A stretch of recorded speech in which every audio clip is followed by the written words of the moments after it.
जय जिनेन्द्र। निज स्वरूप को परामरस, जामे भर्यो अपार। वंदो परमानंदमय,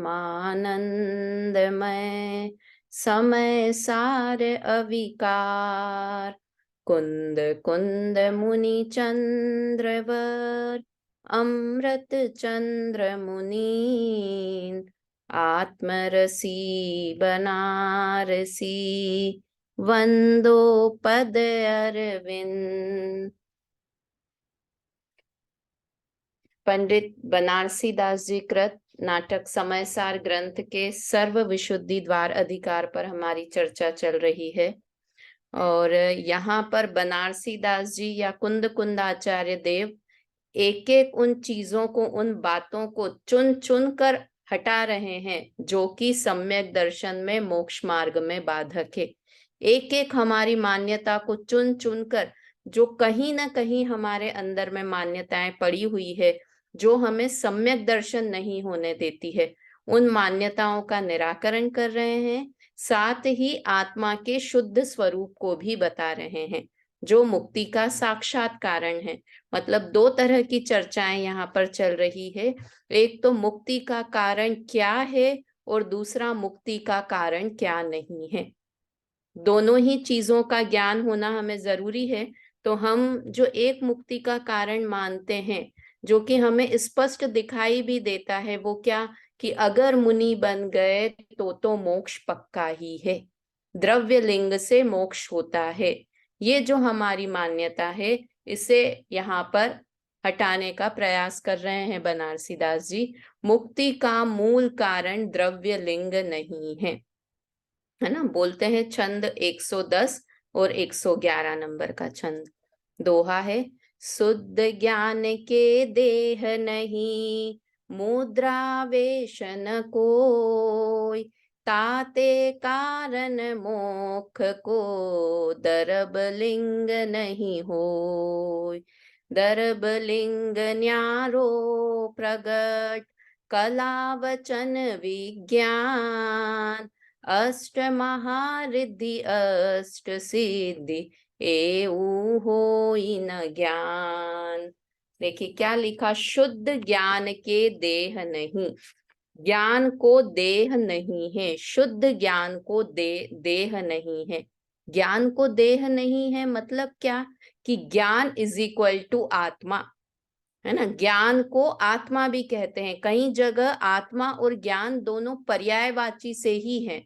वैसे तो ज्ञान आत्मा का गुण है, किंतु कई जगह पर ज्ञान शब्द आत्मा के लिए भी प्रयोग किया जाता है ना। जैसे शक्कर को कई बार हम मीठा भी बोल देते हैं, मीठा दे दो, है ना। बोल तो शक्कर है, किंतु उसके गुण से उस द्रव्य की पहचान हो जाती है। तो शुद्ध ज्ञान के देह नहीं है, इसका मतलब समझना कि शुद्ध आत्मा को देह नहीं है। आत्मा और देह दोनों जुदा जुदा हैं, अलग अलग हैं। मुद्रा वेश न कोई, और आत्मा के किसी तरह की आकृति नहीं है, किसी तरह का वेश नहीं है। वेश किसे कहते हैं? जैसे हम नाटक में वेश धारण करते हैं, है ना। इसने राजा का वेश धारण किया, इसने रानी का वेश धारण किया। तो वेश शब्द ही बताता है कि वो असली नहीं है, नकली है ना। जो नाटक प्ले कर रहा है राजा का, वो लड़का अलग है और राजा अलग है। वेश का मतलब देखो, यहाँ नीचे अर्थ भी लिखा है, बनावट। मतलब ओरिजिनल नहीं है, जो रियल नहीं है, बनावट है, उसे कहते हैं वेश, है ना। तो यहाँ लिखा, आत्मा को देह नहीं है, आत्मा में कोई आकृति नहीं है, और आत्मा का कोई वेश नहीं है, कोई भी बनावट आत्मा की नहीं है। देखो, जब ये बोलते ना, जहां देह अपनी नहीं, तहां न अपनों कोय, वहां तो परद्रव्य की बात की कि जब देह ही अपना नहीं है तो परद्रव्य जो दिख रहे हैं, घर परिवार कुटुंब के लोग, सोना चांदी, ये सब मेरे कैसे हो सकते हैं। किंतु यहाँ हम ऐसा भी लगा सकते हैं कि जब देह अपनी नहीं है तो देह के जो पर्याय है, देह के जो अलग अलग वेश हैं, वो मेरे कैसे हो सकते हैं, है ना। जब शरीर ही मेरा नहीं है तो शरीर के संयोग से जो पर्याय हो रही है, वेश मतलब पर्याय भी समझ सकते हैं, जो पर्याय हो रही है, जो आकृति हो रही है, वो तो मेरी बिल्कुल भी नहीं है ना। जब शरीर ही अपना नहीं है तो शरीर से संबंध रखने वाली पर्यायी आत्मा कैसे हो सकते हैं। ताते कारण मोक्ष को दरब लिंग नहीं होई, इसलिए मोक्ष का कारण द्रव्य लिंग नहीं है। अब ये द्रव्य लिंग कहाँ से आ गया? यहाँ तो वेश की बात कर रहे थे, यहाँ पर द्रव्य लिंग कहाँ से आ गया? कि हम कौन से वेश को मोक्ष का कारण मानते हैं। हम ये तो नहीं मानते हैं कि हम गृहस्थ दशा में रहते रहते हमें मुक्ति की प्राप्ति हो जाएगी, ये तो हम नहीं मानते हैं। किंतु हम क्या मानते हैं कि अगर मुनि दशा धारण कर लेंगे तो हमें मोक्ष की प्राप्ति हो जाएगी। अब यहाँ पर द्रव्य लिंग का अर्थ क्या समझना, कि जो बाहर का शरीर का लिंग वो द्रव्य लिंग, और दूसरा द्रव्य लिंग मतलब शुभ भाव वो द्रव्य लिंग, है ना। कौन सी दो चीजें द्रव्य लिंग बता रहे हैं यहाँ पर, कि एक तो शरीर का चिन्ह, शरीर का जो बाहर में जैसे नग्न दशा होना, उसे द्रव्य लिंग यहाँ पर लिया है। और या कहें 28 मूल गुण के परिणाम, उन्हें द्रव्य लिंग कहा है। देखो 28 मूल गुण के नाम कौन से हैं सुशीला आंटी?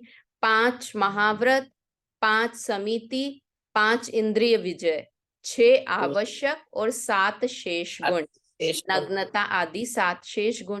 तो इनमें 28 मूल गुणों में कुछ तो शुभ भाव हैं और कुछ बाहर के शुभ चिन्ह हैं। जैसे नग्नता होना, ये बाहर से शरीर में दिखाई देगा, है ना, तो ये बाहर का द्रव्य लिंग हुआ, बाहर से द्रव्य लिंग हुआ। किंतु समता सम्हारे थुति उचारे, समता भाव होना मुनिराज का, ये जो 6 आवश्यक है ना मुनिराज के, तो वो 6 आवश्यक दिखाई नहीं देती है समता, किंतु वो भाव है ना, वो परिणाम है अंदर का। तो यहाँ द्रव्य लिंग में बाहर की क्रिया और शुभ भाव, वो दोनों मोक्ष का कारण नहीं है ना, ये बताया। क्यों शरीर का, कि नग्नता मोक्ष का कारण क्यों नहीं है? क्योंकि नग्नता तो शरीर में होती है और शरीर और आत्मा अलग अलग है, इसलिए आत्मा को मोक्ष, ये शरीर की क्रियाओं के कारण, नग्नता रखने के कारण आत्मा को मोक्ष नहीं हो सकता, ये मोक्ष का कारण नहीं है, ऐसा बताया। देखो जब इसके है ना ओरिजिनल जो गाथा है ना, इनको देखेंगे तो ओरिजिनल गाथा और ये पढ़ेंगे तो ऐसा लगता है कि अरे ये तो बिल्कुल ही अलग बात यहाँ पर अमृत चंद्र आचार्य देव ने कर दी। ओरिजिनल गाथाएं तो ऐसी है कि आत्मा अमूर्तिक है, आत्मा को किसी तरह का आहार नहीं है और आहार पुद्गलमय है। मतलब वहां आहार जो ये करते ना, नो कर्म का आहार, द्रव्य कर्म का आहार, ये सब आत्मा के नहीं है। क्यों? क्योंकि ये पुद्गल है। तो वहां से ये अमृत चंद्र आचार्य देव ने ये बात निकाली। मतलब ये मैंने पूरा कम से कम 20-25 पेज का पढ़ा, उसके बाद ये लगा कि अरे ये दोनों चीजें एकदम ऐसे 25-30 पेज गुरुदेव के पढ़ लो, दादा के पढ़ लो, सुदीप जी के, तो सबसे फिर ये भाव की जो आहार वहां लिखा है ना, उससे ये अर्थ लिया कि यहाँ पर द्रव्य लिंग रूप आहार, शरीर का कोई भी तरह की चीज, वो मोक्ष का कारण नहीं है। शारीरिक क्रियाओं से मोक्ष प्राप्त होने वाला नहीं है, ऐसा यहाँ पर बताया। क्या एक लेकिन बार भाव तो थे ना, शुद्ध ज्ञान के भाव देह नहीं है। शुद्ध नहीं, जो ज्ञान भाव हुए वो कैसे हुए? क्या? भाव तो हुए ना, जैसे भाव हुए वो तो शरीर का लिंग नहीं है ना। नहीं, वो भाव भी अपन ये तो पढ़ते ही आए ना, वो शुभ भाव, वो भी राग का परिणाम है, और राग का परिणाम मोक्ष का कारण नहीं हो सकता है ना। मैं द्रव्य लिंग धारण करूं, मैं समता पालन करूं, मैं इंद्रिय पर विजय प्राप्त करूं, या इंद्रियों के विजय प्राप्त करने रूप जो शुभ भाव है, वो शुभ भाव भी मोक्ष का कारण नहीं है। शुभ क्रिया और शुभ भाव दोनों मोक्ष का कारण नहीं है ना। ये शुभ भावों को गुरुदेव ने लिया है। यहाँ पर जो बनारसी दास जी ले रहे हैं वो तो बाहर के चिन्ह, जो द्रव्य लिंग है, ये बाहर का चिन्ह, उसकी बात कर रहे हैं बनारसी दास जी। किंतु गुरुदेव ने यहाँ पर लिया है कि जो ये भाव है, महाव्रत के भाव और महाव्रत बाहर से शरीर की क्रिया, वो दोनों मोक्ष का कारण नहीं है, है ना। ये भाव हुए बिना फिर शुद्ध में कैसे रहेगा? तो मतलब शुभ भाव के कारण शुद्ध में नहीं जाएंगे, शुभ भाव को छोड़कर शुद्ध भाव में जाएंगे, है ना। इसलिए बोलते हैं, देखो अशुभ भाव से तो मोक्ष शुद्ध भाव होगा ही नहीं, किंतु शुभ भाव को भी वैसे ही निर्दयता पूर्वक छोड़ना है जैसे अशुभ भाव को छोड़ा। क्या कहा रेखा जी, समझ में आया क्या कह रहे हैं यहाँ पर? कि जैसे हम शुभ भाव अशुभ भाव को, कि अरे हिंसा का परिणाम बुरा है, हिंसा के भाव बुरे हैं, जो 5 पाप के भाव बुरे हैं, क्रोध मान माया लोभ के भाव बुरे हैं, ये सब छोड़ने लायक हैं। इतनी ही तरीके से जब शुभ भाव भी छोड़ेंगे तब शुद्ध भाव में जाएंगे, है ना। शुभ भाव से शुद्ध भाव में नहीं जाते, शुभ भाव को छोड़कर शुद्ध भाव में जाते हैं, दोनों में अंतर है ना।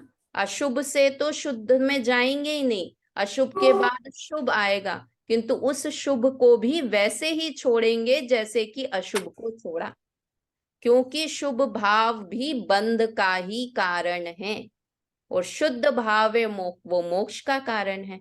तो एक ही चीज दो कार्य कैसे कर सकती है सुशीला आंटी? शुभ भाव करेंगे तो शुभ भाव से बंध भी होगा और उसी शुभ भाव से बंध का नाश भी होगा। ऐसे कैसे हो सकता है? एक ही शुभ भाव दो काम कर दे, कि वो शुभ भाव से हमें स्वर्ग भी मिल जाए और वही शुभ भाव हमें मोक्ष का भी कारण हो जाए, कि ऐसा नहीं हो सकता। जो बांधने का काम है वो खोलने का काम वो चीज नहीं कर सकती है। बांधने का काम बांधने का काम ही और छूटने का एकदम अपोजिट काम है। इसलिए यहाँ पर कह रहे हैं, यहाँ तो कह रहे हैं कि बाहर का लिंग जो द्रव्य लिंग है वो भी मोक्ष का कारण नहीं है, और द्रव्य लिंग रूप जो शुभ भाव है वो भी मोक्ष का कारण नहीं है। फिर यही कल जो हमने बात की थी, हमें तो ऐसा ही दिखाई देता है कि मुनि व्रत धारण करेंगे तभी हमें मोक्ष की प्राप्ति होगी, क्योंकि जो जो मोक्ष में गए हैं सब मुनि बन के बाहर में द्रव्य लिंग धारण किया तभी मोक्ष में गए हैं। तो उसका क्या समाधान कल बताई थी एक लाइन, कौन बता सकता है? तुम्हें तो खाना पड़ेगा ना जो भी आगे। मुनि दशा से भी मोक्ष की प्राप्ति नहीं होती और मुनि बने बिना भी मोक्ष की प्राप्ति नहीं हो सकती। मुनि बनने से भी मोक्ष की प्राप्ति नहीं होती और मुनि बने बिना भी मोक्ष की प्राप्ति नहीं होती। तो बोला ना मुनि बन के, तो इसका क्या अर्थ लेना कि जब अंदर में ऐसा परिणाम आएगा, 3 कषाय चोकड़ी का भाव होगा, तो अपने आप बाहर में उस जीव की ऐसी दशा होगी ही होगी। बस वो दशा का ज्ञान कराया है वहां पर, है ना।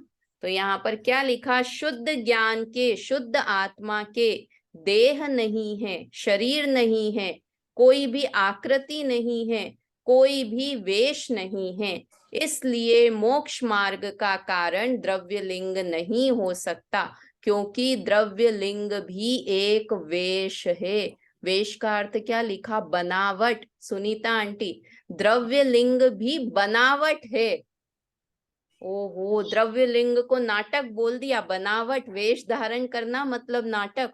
द्रव्य लिंग को नाटक बोल दिया कि हाँ नाटक ही है, वो नया ग्रहण किया है ना, पहले से तो नहीं था। अभी मुनि पहले कपड़े पहनता था, फिर थोड़ा धार्मिक हुआ तो कुर्ते पजामे पहनने लगा, एलक चुल्लक बना तो उसने फिर अपना कॉस्ट्यूम चेंज करके एक वो धोती दुपट्टा डाल लिया, फिर अपना कॉस्ट्यूम चेंज करके कपड़े ही छोड़ दिए। तो ये भी एक तरह की बनावट है। जैसे कपड़े पहनना, धोती कुर्ते पहनना एक बनावट है, वैसे ही कपड़े नहीं पहनना भी एक बनावट है, एक वेश है। और कभी भी बाहर के वेश से मुक्ति की प्राप्ति नहीं हो सकती है ना। दर्वलिंग न्यारो प्रगट कला वचन विज्ञान, कि द्रव्य लिंग तो क्लियर कट प्रगट रूप से भिन्न दिखाई देता है। क्यों? क्योंकि नग्नता शरीर के होती है, कपड़े भी शरीर ने पहने थे और कपड़े नहीं भी शरीर ने पहने हैं, वो इसलिए आत्मा से एकदम भिन्न है। कला वचन विज्ञान, और जो कला, बोलने की कला, वचन की कला, विज्ञान मतलब कौशल, ये बोलने की कला, ये सारी चीजें बाहरी है। अष्ट महारिद्धि अष्ट सिद्धि एवं हो न ज्ञान, यहाँ तक कि 8 महारिद्धियां और 8 प्रकार की सिद्धि हो जाए, किंतु वो भी ज्ञान नहीं है, वो भी मोक्ष का कारण नहीं है। देखो क्या कह रहे हैं यहाँ पर बेला भाभी कि ये रिद्धियां किसको होती हैं, यहाँ नाम आएंगे 8 महारिद्धि और 8 सिद्धि के, कि ये महारिद्धियां भावलिंगी मुनिराज को होती हैं, है ना, भावलिंगी मुनिराज को होती है, किंतु फिर भी वो शुभ भाव है, उनकी नहीं है, आत्मा की नहीं है ये रिद्धियां, आत्मा का और इनका दूर दूर तक कोई कनेक्शन नहीं है, है ना। देखो जिसको 8 रिद्धियां हुई उसको मोक्ष हुआ, कि 8 रिद्धियों के कारण मोक्ष नहीं हुआ, 8 रिद्धियों के समय भी जो ये ज्ञान था कि मैं 8 रिद्धियों से अलग हूं, उसके कारण मोक्ष हुआ। क्या कहा, 8 रिद्धियां हुई इसलिए उन मुनिराज को मोक्ष हो गया, ऐसा नहीं है। 8 रिद्धियां मेरी नहीं है, ऐसा जो ज्ञान था वो मोक्ष का कारण है ना। ये कोई ज्ञान होने का, मोक्ष होने का कारण नहीं है, ऐसा यहाँ तो पर बताया। मतलब जो भाभी हमारी अनादि की मान्यता है ना, ये अंतिम द्वार चल रहा है, तो हमने सब आपने आगे के द्वारों में बोल दिया कि व्रत उपवास से मोक्ष नहीं होता है, किसी भी बाहर क्रिया से, चलो सब ठीक है, किंतु द्रव्य लिंग से तो, मुनि अवस्था से तो मोक्ष होता है। तो यहाँ कह रहे हैं द्रव्य लिंग से भी मोक्ष नहीं होता, क्योंकि द्रव्य लिंग नग्नता शरीर की क्रिया है, और आत्मा और शरीर दोनों अलग अलग हैं, भिन्न भिन्न हैं। तो भाभी ये रिद्धियां और जो सिद्धियां हैं ये भी ज्ञान से पृथक हुई, और द्रव्य लिंग जो बाहर का वेश है ये भी ज्ञान से पृथक हुआ। हाँ, मतलब मैं अपन शुरू से 2 तरह की बात करें ना, शुभ क्रिया भी और शुभ भाव भी, दोनों आत्मा से अलग हैं, है ना। तो ये द्रव्य लिंग जो शब्द डाला, ये शुभ क्रिया के लिए डाला कि बाहर की क्रिया हुई है, और जो ये अष्ट रिद्धियां बोली, ये अष्ट सिद्धियां, ये समझो शुभ भाव रूप जो क्रिया रिद्धियां हैं, वो भी ज्ञान नहीं है ना, वो भी आत्मा मतलब ज्ञान, इनसे एहु होई न ज्ञान, इनमें ज्ञान नहीं है, इनसे ज्ञान नहीं है, ये और ज्ञान दोनों अलग अलग चीज हैं। देखो इसमें 8 रिद्धियों के अभी नाम पढ़ते हैं, एक बार इसका अर्थ पढ़िए, फिर इसकी और चर्चा करते हैं। पढ़िए बेला भाभी, इसका अर्थ पढ़िए। आत्मा शुद्ध ज्ञानमय है और शुद्ध ज्ञान के शरीर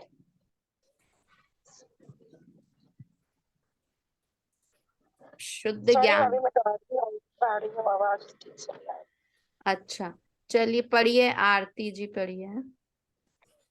आत्मा शुद्ध ज्ञानमय है और शुद्ध ज्ञान के शरीर नहीं है, और न आकृति वेश आदि है, इसलिए द्रव्य लिंग मोक्ष का कारण नहीं है। बाह्य वेश जुदा है, कला कौशल जुदा है, वचन चातुर्य जुदा है, अष्ट महारिद्धियां जुदी है, सिद्धियां जुदी है, और ये कोई ज्ञान नहीं है। हाँ, मतलब तुम्हें इससे समझ नहीं आया हो ना अगर, कि कला जुदी है, वचन की चतुरता जुदी है, तो जो सबसे उत्कृष्ट तरह की रिद्धियां होती हैं, सिद्धियां होती है, उनसे भी आत्मा जुदा है। यहाँ नीचे रिद्धि सिद्धि के नाम आए हैं, पढ़िए सुनीता आंटी, यहाँ नीचे है ना शायद इसमें, हाँ ये पढ़िए, अष्ट रिद्धियां और 8 सिद्धियां। आवाज नहीं आ रही आपकी। अष्ट सिद्धि आचार श्रुत शरीर वचन वाचन बुद्धि उपयोग और संग्रह संलीनता, ये ज्ञान नहीं, ज्ञान के कारण है। नहीं ये वचन नहीं, शब्द का पहले नंबर का है ना, अष्ट रिद्धियां, अणिमा महिमा महिमा गरिमा, महिमा गर्मिता लधिमा प्राप्ति का वशीकरण अरुइसता अष्ट रिद्धि के नाम। ये 8 प्रकार की रिद्धियां और 8 प्रकार की सिद्धियां, ऐसे 8, अब आपका मन कर रहा होगा कि इनकी चर्चा कर लें हम कि 8 रिद्धियां कौन कौन सी हैं, अणिमा रिद्धि क्या, महिमा रिद्धि क्या, गरिमा रिद्धि क्या, लघिमा। तो ये हमें नहीं पढ़ना है, ये चीज अब निकाल दें। अब हम है ना समय सार पढ़ रहे हैं, हमको तुरंत मजा किसमें आएगा, अरे अणिमा लघिमा रिद्धि क्या है कि वो शरीर को बड़ा कर लेना, छोटा कर लेना, वशीकरण में किसी को वश में कर देना। तो अब ये सब छोड़ दो, अब लेवल हाई हो गया है। यहाँ ये बता रहे हैं कि ये रिद्धियां आत्मा की नहीं है, और हमको ये जानना है कि ये रिद्धियां क्या है। सुशीला आंटी यहाँ क्या बता रहे हैं कि ये मैं नहीं हूं, तो जो मैं नहीं हूं वो हमको जानना है कि अरे अरे ये रिद्धियां क्या है, रिद्धि क्या है, पूजा भाभी सिद्धि क्या है, रिद्धि क्या है, ये थोड़ा सा समझा दो ना। अरे बोल दिया ना ये आत्मा नहीं है, तो फिर ये क्यों समझना है हमको, जो हमको ये एक मद में ज्ञान दिया है ना, जैसे 8 मद में ज्ञान मद दिया है, तो इनका तो मद ही होएगा अगर ज्ञान बढ़ाना है तो हाँ ये ज्ञान मद हो जाएगा। हाँ, मतलब ये क्षयोपशम ज्ञान बढ़ाने की बात है। और वास्तव में देखो ये तो इतना यहाँ रिद्धि और सिद्धियों के देने ना कि ये रिद्धियां भावलिंगी मुनिराज को होती है। 64 रिद्धियां है ना, उनकी ये पहले महारिद्धियां हैं, फिर इन्हीं के और भेद करेंगे। अणिमा रिद्धि कितने तरह की, महिमा रिद्धि, इनके और भेद करेंगे तो 64 रिद्धियां हो जाती है। ये 8 मेन भेद हैं और इसके सब भेद करते हैं तो वो हो जाती है 64 रिद्धियां।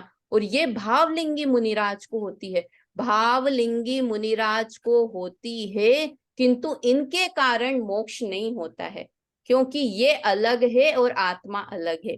क्योंकि ये क्षयोपशम ज्ञान का अंग जरूर हो सकती है, किंतु जो सहज ज्ञान मेरा स्वभाव है वो ये रिद्धियां नहीं है।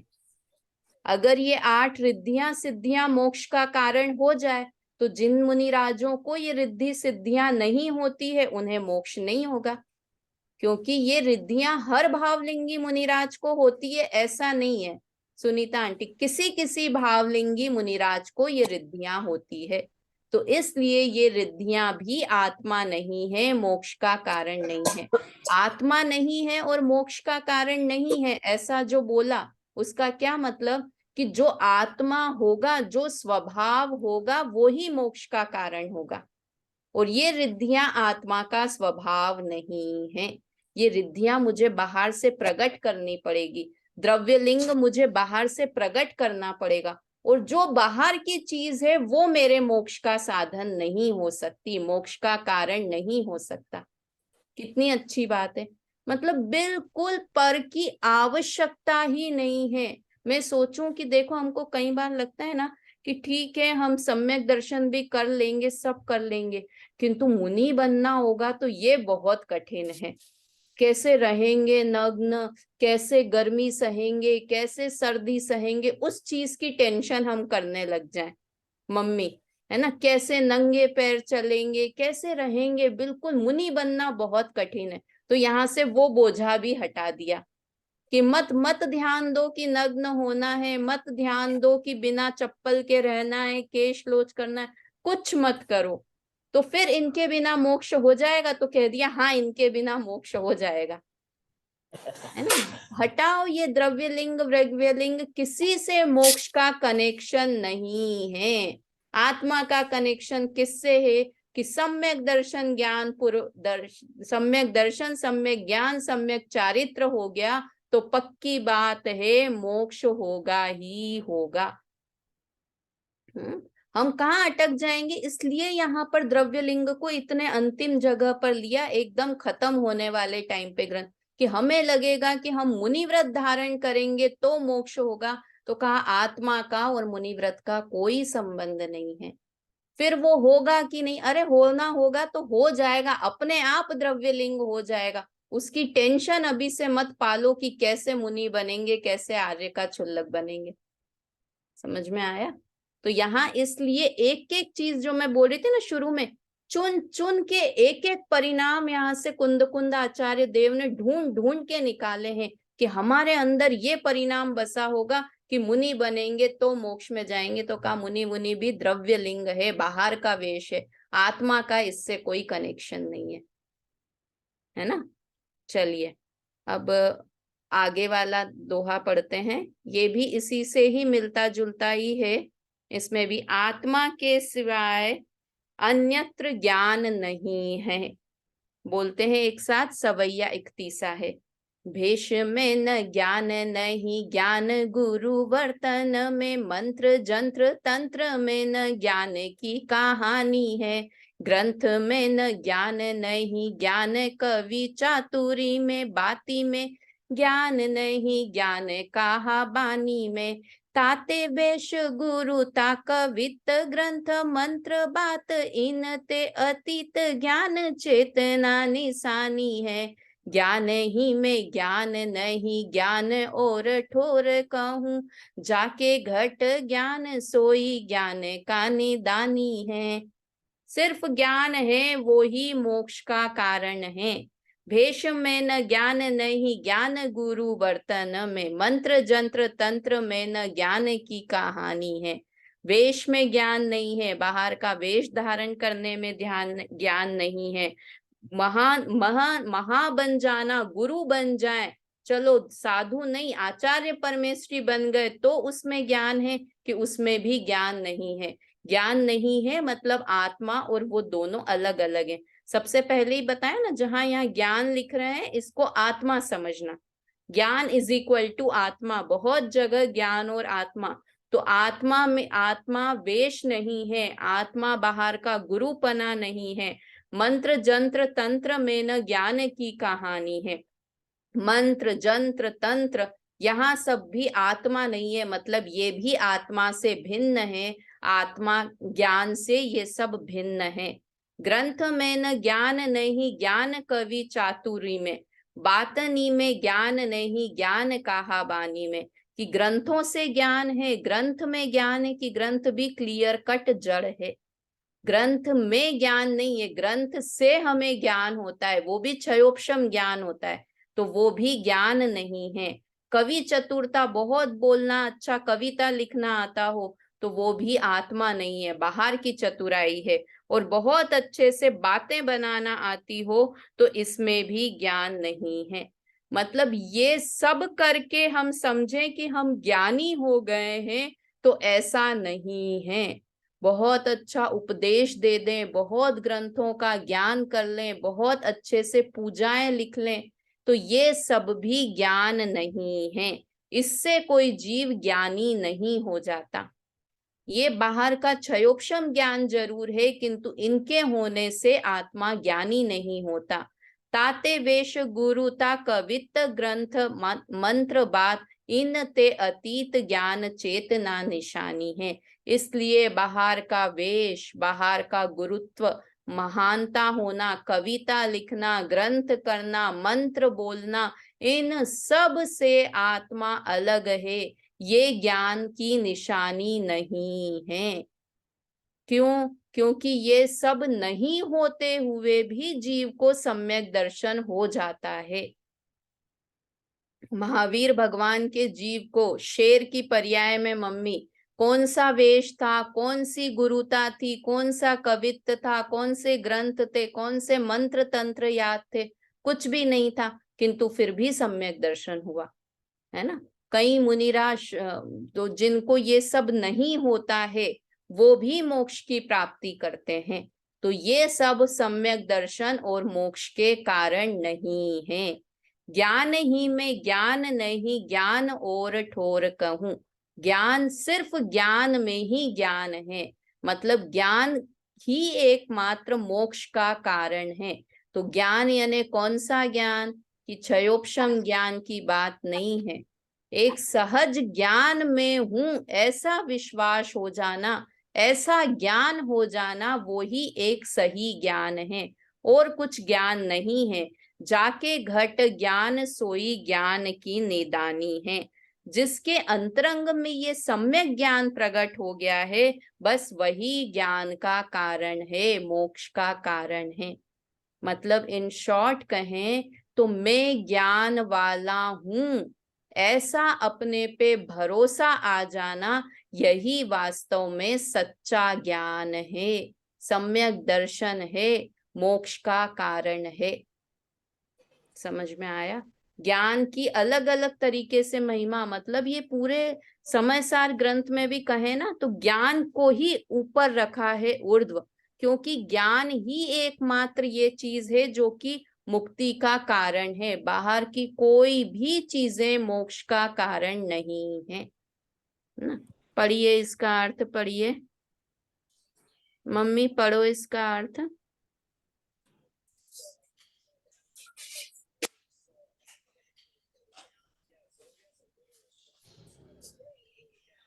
कहाँ है मम्मी, तो गायब हो आत्मा जाते हैं। हाँ पढ़ो। आत्मा शुद्ध न है नहीं और नहीं, शुद्ध वेश ज्ञान में ज्ञान नहीं है, यहाँ से 112 नंबर का अर्थ, इसके बाद वाले छंद का नहीं मिला। वेश में ज्ञान नहीं है, हाँ पढ़िए। महंत जी बने फिरने में ज्ञान नहीं है, मंत्र जंत्र तंत्र में ज्ञान की बात नहीं है, शास्त्र में ज्ञान नहीं है, स्थिर होकर कविता मोक्ष कौशल मार्ग में ज्ञान नहीं है, साधता है, व्याख्यान वही में वेद ज्ञान नहीं विज्ञानी है। अनुभवी है। मम्मी मम्मी क्योंकि पढ़ रहे हैं, सुशीला आंटी को पढ़ने दो, आप वो नहीं नहीं, दूसरा पढ़ रहे हो आप। सुशीला आंटी पढ़ रहे हैं, पढ़िए। हाँ आंटी आगे। अरे कविता हाँ, कौशल जो में कोई ज्ञान नहीं है, व्याख्यान में ज्ञान नहीं है, क्योंकि वचन जड़ है। इससे वेश गुरुता कविता शास्त्र मंत्र तंत्र व्याख्यान, इनसे चैतन्य लक्षण का धारक ज्ञान निराला है। ज्ञान ज्ञान ही में है, अन्यत्र नहीं है। जिसके घट में ज्ञान उपजा है वही ज्ञान का मूल कारण अर्थात आत्मा है। हाँ है ना, जिसमें ज्ञान की मैं आत्मा हूं, ऐसा ज्ञान जिसको है वास्तव में वही ज्ञानी है। बाकी ये सब चीजें बाहर की जड़ की है। एक छंद और है, ये और पढ़ते हैं, फिर ये प्रकरण ज्ञान संबंधी प्रकरण यहाँ पर खत्म होगा। ज्ञान के बिना वेशधारी विषय के भिखारी हैं, है ना। बोलते हैं सवैया इकतीसा है, वेश धरी लोकनी को बचे सो धर्म ठग, गुरु सो गुरु सो कहावे गुरु वाई गुरु जाई चाहिए, मंत्र तंत्र साधक कहावे गुनी गुनी जादूगर, पंडित कहावे पंडिताई जामे लहिए, कवित की कला में प्रवीण सो कहावे कवि, बात कही जाने सो पवागिर कहिए, ये तो सब विषय के भिखारी मायाधारी जीव, इन्हीं को विलोकी के दया रूप रहिए। ये सब जिसको है ना, जो पंडित हैं, अपने आप को कवि समझ रहे हैं, पंडित समझ रहे हैं, व्याख्या करने वाले समझ रहे हैं, वो कैसे लिखे हैं, विश्व के भिखारी, भिखारी बोल दिया उनको, कि जो इनसे अपनी पंडिताई मानते हैं। देखिए एक बार सरल सा ही अर्थ है, एक बार करते हैं। वेश धरी लोकनी को बचे सो धर्म ठग, जो वेश बनाकर लोगों को ठगते हैं। क्या ठगते हैं? देखो मैं साधु हूं, मैंने ऐसा व्रत धारण कर रखा है, जो ऐसा मान के लोगों को ठगते हैं। गुरु सो कहावे गुरु वाई जाई चाहिए, और जो अपने आप को बड़ा कहलाना चाहता है, वो गुरुवाई जिसको चाहिए वो अपने आप को गुरु कहलाता है। मंत्र तंत्र साधक कहावे गुनी जादूगर, और जो सोचता है कि मंत्र तंत्र का साधन करने से मोक्ष होता है, तो वो तो जादूगर के जैसा है। मंत्र तंत्र जिसको आते हैं वो ज्ञानी नहीं है, वो जादूगर है ना। कवित कला में प्रवीण सो कहावे कवि, जो कला में प्रवीण है उसे हम कवि कह देते हैं। बात कही जाने सो पवार गिर कहिए, और जो बातों में बहुत अच्छे से बात बोल पाता है, अपने को समझा पाता है, उसे पवागीर कहते हैं, मतलब सभा चतुर, व्याख्यान करने वाला उसे कहते हैं। जो कविता में प्रवीण है उसे कवि कहते हैं, मंत्र तंत्र में प्रवीण है उसे जादूगर कहते हैं, बोलने में प्रवीण है उसे वक्ता बोलते हैं। तो इसमें सब में ज्ञान और आत्मा कहाँ आ गया? ये कविता में प्रवीण है वो कवि, मंत्र तंत्र में प्रवीण है वो जादूगर, कला में बोलने में प्रवीण है वो व्याख्या करने वाला, तो इन सब में ज्ञान करने वाला है वो आत्मा। ये बात कहाँ आई कि ये सब चीजें बाहर की है? ये तो सब विषय भिकारी मायाचारी जीव, विषयों की प्रवृत्ति के लिए जो ऐसा करते हैं वो भिखारी हैं, मायाचारी जीव हैं। इन्हीं को विलोकी के दयाल रूप रहिए। अब जो ऐसा करते हैं तो उनकी हंसी करना, उनसे क्रोध करना, उनकी मजाक उड़ाना कि नहीं वो तो बेचारे दया के पात्र हैं, कि देखो कितना कैसा आदमी है, बाहर की इतना नॉलेज है और अपने आप को ज्ञानी समझ रहा है, बाहर का मंत्र तंत्र आता है, थोड़ा सा बोलना आता है तो अपने आप को बहुत बड़ा प्रवचनकार समझ रहा है। तो वो क्रोध के पात्र नहीं है, वो बेचारे दया के पात्र हैं। क्यों दया के पात्र हैं? क्योंकि उनको कुछ है नहीं, नॉलेज वॉलेज नहीं है, कुछ भी नहीं है, आत्मज्ञान नहीं है। इसका मतलब है कोई नॉलेज उनको नहीं है, बाहर का नॉलेज कोई नॉलेज नहीं है। तो वो बेचारे तो दया के पात्र हैं। उनको देखकर समता भाव, दया का भाव हृदय में आना चाहिए। मतलब यहाँ कह रहे हैं उन्हें देखकर अहोभाव नहीं आना चाहिए। देखो कितने बड़े पंडित हैं, कितना पेज नंबर पता है उन्हें, तो आप बोलो कौन सी गाथा मुंह से बोल देते हैं ऐसे करके। क्योंकि अगर हमने इस चीज पर हम मोहित हो गए ना, इसमें समझना सुशीला आंटी कि हम किसी विद्वान की ये बात देखकर मोहित हो गए कि उसे तो गाथा पेज नंबर सब पता है, हम मोहित हुए, इसका मतलब है हम वैसा बनना चाहेंगे, हम क्षयोपशम बढ़ाना चाहेंगे।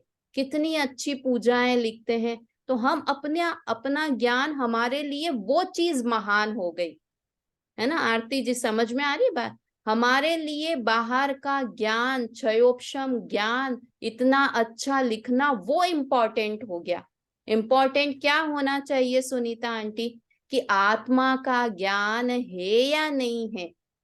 अगर आत्मज्ञान की महिमा किसी की आती है तो हम भी आत्मज्ञान प्रकट करने की कोशिश करेंगे, है ना। और अगर हमें ये बाहर की चीजों की महिमा आएगी तो हम भी बाहर की चीजें प्रकट करने की कोशिश करेंगे कि मैं शास्त्र क्यों पढ़ूं, कि मुझे भी इनके जैसा विद्वान बनना है। कैसा विद्वान? दादा के जैसा विद्वान बनना है, बहुत सारा अध्ययन करना है, बहुत मनन करना है, ऐसे विद्वान बनना है।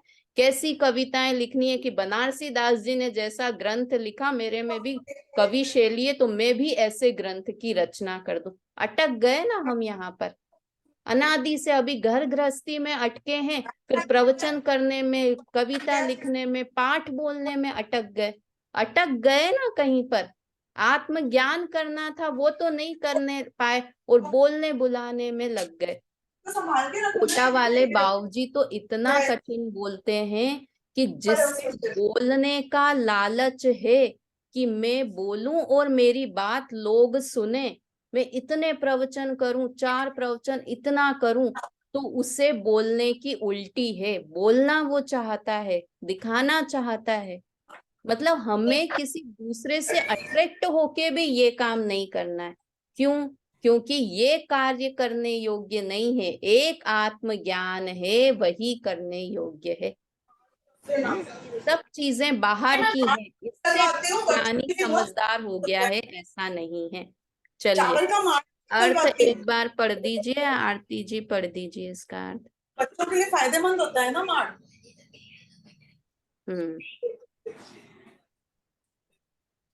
जो वेश बनाकर लोगों को ठगता है वह धर्म ठग कहलाता है।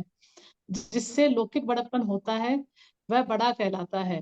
जिसमें तंत्र मंत्र साधने का गुण है वह जादूगर कहलाता है। जो कविता में होशियार है वह कवि कहलाता है। जो बातचीत में चटपटा है वह व्याख्याता कहलाता है। सो ये सब कपटी जीव विषय के भिक्षुक हैं, विषयों की पूर्ति के लिए याचना करते फिरते हैं। इनमें स्वार्थ त्याग का अंश भी नहीं है। इन्हें देखकर दया आनी चाहिए। हाँ, जो ऐसा मानते हैं वो भी गलत है, और उन्हें देखकर हमें ऐसा बनने की कोशिश करना वो भी गलत है। तो पूरी क्लास का सार क्या है कि ज्ञान है वही मोक्ष का कारण है। अपना उपयोग, अपनी सारी एनर्जी उस आत्मज्ञान प्रकट करने में हमें लगानी है। क्योंकि ये सब पुद्गल की पर्याय में आएगी फिर। हाँ, ये सब पुद्गल की पर्याय हैं। द्रव्य लिंग है वो पुद्गल की पर्याय, बोलना, भाषा, ये सब पुद्गल की पर्याय है। आत्मा का इससे कोई रिलेशन नहीं है।